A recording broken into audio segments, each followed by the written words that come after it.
binary যোগের ক্ষেত্রে আমাদের মনে রাখতে হবে 1 যোগ 0 হাতে ক্যারি থাকবে 1 এই 1 কি হাতে থাকবে এবার 1 প্লাস 0 কি হবে বলো 1 0 প্লাস 1 কি হবে 1 0 প্লাস 0 কি হবে 0 তাহলে বাইনারি যদি যোগের ক্ষেত্রে এতটুকু মনে রাখি আমাদের বাইনারি যোগে কোনো সমস্যা হবে বুঝতে পারছো তাহলে 1 যোগ 1 কি হবে 1 0 0 বসবে হাতে ক্যারি থাকবে 1 তাহলে 0 হাতে রয়েছে কি 1 রয়েছে না ওই 1 এর সাথে যোগ হবে তাহলে ওই 1 আর 1 মিলে কি হয়েছে 2 2 মানে বাইনারি 10 এর 0 হাতে 1 সে এখানে আসলো 1 1 মিলে 2 2 মানে 10 এর 0 হাতে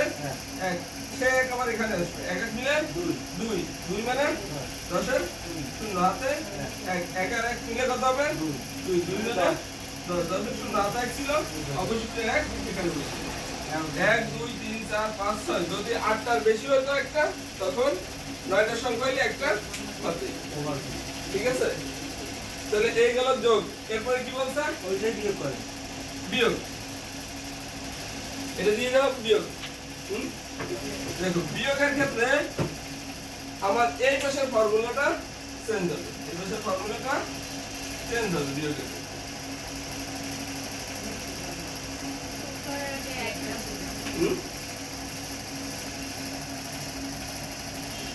দেখো অন অন গেলে এই যে অন থেকে অন গেলে কি হবে এই বিয়োগের শূন্য শূন্য আচ্ছা হাতে কি থাকবে থাকবে না এবার দেখো উপরে আগে যদি 1 থাকে আর এই পাশে যদি 0 থাকে এখানে কি হবে বিয়োগ করলে 1 এবার এখানে কি আছে 0 না আগে তাহলে এখানে কি হবে বলো 1 এর সাথে তৈরি বলো কি হবে 10 হবে কত হবে 1 হাতে কত 1 এখানে কত থাকবে হাতে ক্যারি 1 এই 1 কে কি বলে অ্যাকাউন্ট আর শূন্য বলে কি শূন্যই বুঝতে পারছো এবার দেখো আমরা বিয়োগটা করি এই পাশে কি আছে 1 1 আর মিলে কি 0 1 আছে কত এর উপরে 0 রে কি ধরব আমরা 10 মানে 2 বাইরে তাই না 1 আছে কত হলে 10 হবে 1 1 হাতে 1 এই এখানে আসলো 1 1 মিলে 0 আবার এখানে কিছু আছে হাতে নাই 1 আছে কত হইলে 10 হবে কত 1 1 হাতে 1 1 1 মিলে 0 বাম পাশে দিলেও হবে